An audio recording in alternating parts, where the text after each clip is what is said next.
I, male 31, own a coffee shop, which I also manage. I have a university degree but have no interest in pursuing a career in what I studied. I'm not living off my parents' money. I'm living off money from my great-great-grandfather. I bought the coffee shop because I liked working in one when I was in college, and I like providing a good place for people to work where they're not expected to put up with any crap from customers. I was dating a woman I met through friends. She works in banking and does very well for herself. She's beautiful and smart, probably smarter than me. She knows I have a degree and that I'm the manager of a coffee shop. She said it didn't bug her, but then it did. She said she needed someone with a future and not someone squandering his education as a barista. My family never discusses money with people. It gets awkward. We also don't splash it around, but none of us need to work or get educated, really.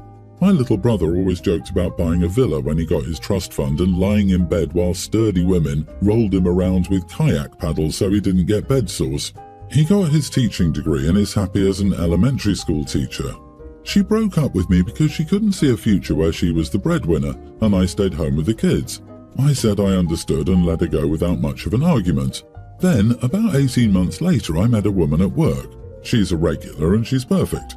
She's a law student and she started late after serving in the military. We're getting married this summer. I invited my friends, obviously, and it got back to my ex that I was getting married. She texted me to congratulate me and asked if I was registered anywhere. I told her I appreciated her congratulations, but that if she wanted to gift us anything, she could donate to an organisation in our name since we didn't need anything. She said I should swallow my pride and just accept a gift from an old friend. I told her that anything she chose to give us would be welcome and we would be thankful. I guess she went to my friends and found the registry. She texted me again and said that my registry was ridiculous and that I was greedy asking for such expensive stuff. I told her that my mom had done the registry and that if she wanted, she could just put money towards one of the gifts. A week later, she came by the coffee shop and had a printout of some stuff. She asked to talk to me privately, so I took a break and sat down with her. She had printed out screenshots of my registry with most of the expensive gifts already taken. She asked me who was buying me all this stuff. I said it was just friends and family. Then she pulled out a bio of my grandmother, whom she'd met when we were visiting Florida. She asked if it was the same woman. I said yes, but please don't tell people about my family. She kind of lost it. She said that she thought she was wasting her time with me, waiting for me to quit my job and actually get a real one. I told her that I didn't want to pay someone else to manage my shop, so I would be miserable doing something I didn't love just to get money I didn't really need. Now she's angry that I cosplay as a poor slacker to float through life. She said that she would have been happy to let me live my life the way I was as long as she knew I could contribute as much as she was to the relationship. While we were together, I paid for everything. Nights out, dinners, gifts, and even our trip to Florida. I guess she thought I was maxing myself out to impress her. I never even thought of it, really. My credit cards are set for full automatic payments every month. She told our mutual friends about my family and they're conflicted. Some knew, but we were polite and didn't say anything. Some are angry because they feel guilty whenever we would go out and we would split the bill. I guess they too thought I was just flashing my barista tips to fit in with the group. Some also think I should have told her that I'm a trustafarian before letting her break up with me. Am I the idiot for tricking my ex-girlfriend into breaking up with me and moving on? Not the idiot. I can see that she wanted to be with someone who would put equality into the relationship. I think that's fair enough. But if she did think you were maxing yourself out on credit cards, why not say something? She's a gold digger who screwed up for herself, and any friends who start acting weird now they know the truth aren't your friends either. Agree. And her contacting you just reeks of her thinking she was the best thing you would ever get, and she wanted to buy you the most expensive thing on the list to feel good about herself and then see these expensive gifts. Your instincts knew she wasn't the right person for you, and that's why you never told her about your money. I'm speechless at the fact that she's an ex, yet she felt the need to print out the registry list and berate you about it. She not only sounds like a gold digger, but the fact that she dug to find out more about your financial situation way after you split up and are engaged is pretty crazy. To be honest, you dodged a bullet. Gold digger is mad that she missed her jackpot. A true digger for gold would have done better diligence while she was still dating the guy. She's just a clown. OP, I'd love to own my own coffee shop. If something makes you happy and you can afford to do it, there's nothing wrong with it as a career. Start a chain, overtake Starbucks. Let her see your logo all over the world. Show her you can be successful without her BS. Congratulations on your upcoming nuptials. I, 29 female, am getting married in 5 months and have struggled to find a wedding dress I like. I've been to lots of stores, looked online and tried everything. I told my co-worker Lily, 30 female, and she suggested I go to see her sister-in-law Ruby, 23, who custom-made her wedding dress. Ruby is very talented and helped design my dream dress and gave me constant updates to make sure it was what I wanted at every step of the designing and sewing process. She even allowed me to alter the design later and change some details of the dress. We discussed prices and agreed on Ruby's rate at the start of the process, and she informed me that any alterations would be included in her flat rate. I paid in installments and the last 50% at the end. I collected my dress last week, paid the rest of the bill, and thanked Ruby for all her help and expertise. I even left a glowing review and told her I would recommend her to my friends. Lily reached out to me on Ruby's behalf yesterday to ask about the dress, and I praised Ruby for her help. Then, Lily asked if I liked the dress so much and why I didn't tip her. Ruby felt too awkward to ask, and Lily said I took advantage of her services and should have tipped because of the extensive work Ruby had done for me, including the free alterations. She went on to say that custom wedding dresses are usually way more expensive, but as Lily had mentioned, we were friends to Ruby and Ruby had given me a discount and included my alterations for free. I was shocked to get a passive-aggressive message from Lily on Ruby's behalf, so I wrote back to say that this was highly unprofessional and that, as she's the only one working, she could have just adjusted her prices to include the tip, rather than expect the customer to pay after the service finished. I've never had anything custom made before, so I don't know if it is standard to tip, but I'm not sure if I'm in the wrong.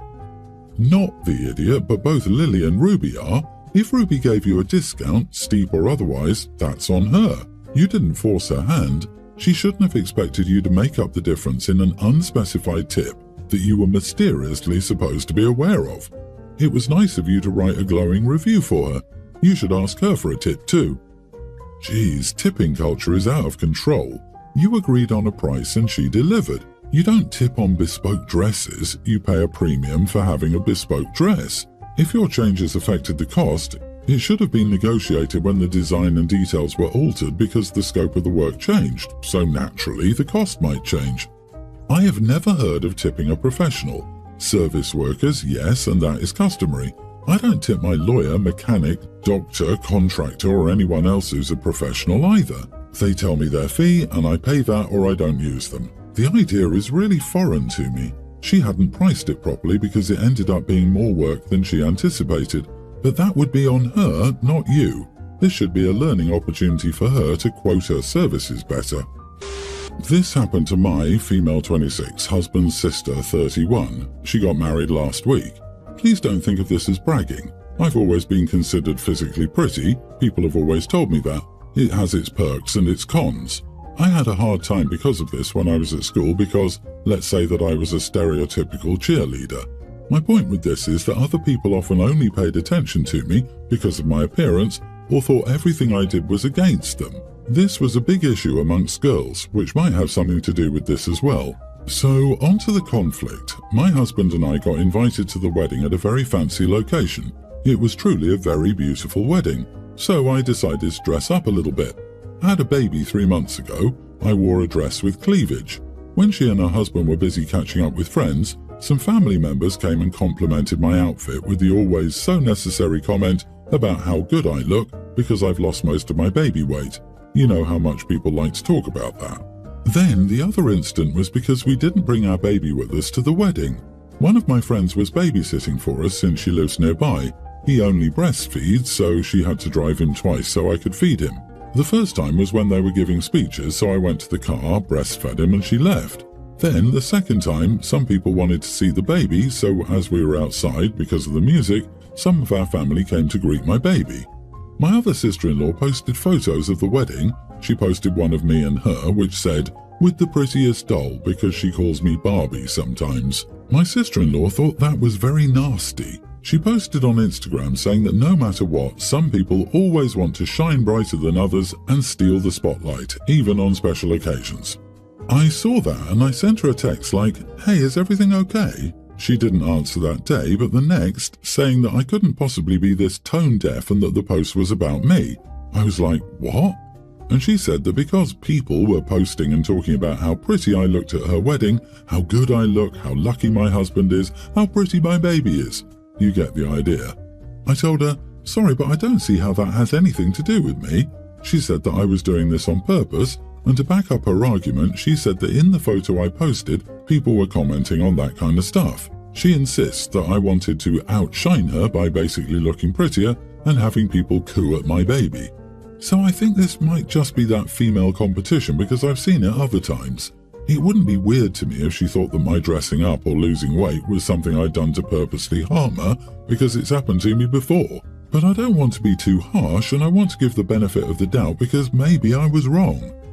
Not the idiot. I will never understand why women are so damn competitive and get upset with people for not being 100% attentive to the bride on her wedding day. Your baby never came into the wedding or reception. You went outside to deal with it. If you went outside and someone saw the baby, okay. If there was a lull in the reception, people were allowed to go outside. I've been to receptions where people went to smoke or check out the grounds, etc. It's not like everyone stayed in one place all day. I'm being mad because people saw a baby. This is so ridiculous. People socialize at weddings, catching up with friends and relatives. There are reunions. No one spends the entire night sitting and staring at the bride and groom. Your sister-in-law obviously has insecurities. OP, it sounds like it's easier to be angry at you than the people who put value on looks and weight. You didn't decide to be pretty, your weight is nobody's business. But it's easier to make you the villain than to be angry at everyone else. I'm sorry I'm so pretty, it's such a burden. Oh, sometimes I wish I looked like all the plain people like you. Your life must be so simple. Lady, you are the idiot. I mean, I just don't believe that people went out of their way to say how gorgeous you were at the wedding after the fact. You're just kind of into yourself. Don't forget how quickly I lost my baby weight too. I also feel like OP is omitting some background here to explain the upset, especially as sister-in-law called her tone deaf. Every bride deserves to feel like the most beautiful, important woman on their wedding day, and whether it was meant to or not, the attire of choice took that from her. I'm 30 years old and fairly successful thus far. My parents are a huge part of my success. They kept me motivated through school, they gave me a great childhood, and they helped me graduate debt-free. My mom's contacts helped me land a well-paying job after university. I'm a Nepo kid. Without them, who knows where I'd be. They think this gives them carte blanche to interfere in my life. They constantly critique everything about my life. I cannot think of one aspect of my life they approve of. And I'm not a bad person or anything. It's not like they have a problem with me because I'm a drug addict or work as a sugar baby. They just think they know better about everything. I had them over to my place for my dad's birthday, and everything was wrong. My apartment was too small, the stove didn't have precise control of the heating elements, and I scorched the sauce. I did not. It was perfect. Just everything was wrong to them, and they kept saying they wanted better for me, and that after everything they did for me I should be doing better. Well, I'm doing well, and because I live the way I do, I've done especially well in the last 8 years. So I wrote them a big check and asked them to hold it up. I took a picture of them with the check. They asked what it was for. I said it was for everything they had wasted on me since they thought I had failed, so I'm refunding them. I told them I loved them and appreciated their help, but now that they were paid back, they could keep their opinions to themselves and out of my apartment. They got huffy and left. I heard from my brother that they were angry that I did that. I don't really care. I just want them to accept that I don't owe it to them to live my life how they want. Not the idiot. If your parents were supportive and loving, they would encourage you instead of criticizing you. It's great they helped you growing up, but that's actually what parents are supposed to do. There's nothing wrong with setting boundaries or expecting to be treated with respect and kindness as an adult. Keep your boundaries, live your best life, and if your parents want to be a part of it, they can learn not to be idiots around you. They want OP to be the personification of perfection because they consider OP an extension of them. They're not genuinely concerned about what's best for her because that would require them to view OP as autonomous. Many parents struggle with transitioning from a parent-child relationship to treating them like equal adults. Some parents never seem to get there. OP, your parents should want to spend their time and money and use contacts for you because they are parents and their job as parents is to give their child a good childhood and the best start they can provide. They did that, and good for them, but that's it. And now, for God's sake, cancel that check before they cash it. You don't owe them a thing. Going against the grain here, you are the idiot. It doesn't sound like at 30 years old you've ever tried to address this. As you say, they were good parents. Maybe one conversation to try to get them to see what they were doing might have been in order. Who knows, maybe they would have seen the error of their ways and worked to be better. Refusing to communicate, making a huge gesture and cutting them off seems sudden. They were undoubtedly in the wrong here, but one attempt at an adult conversation with them was warranted.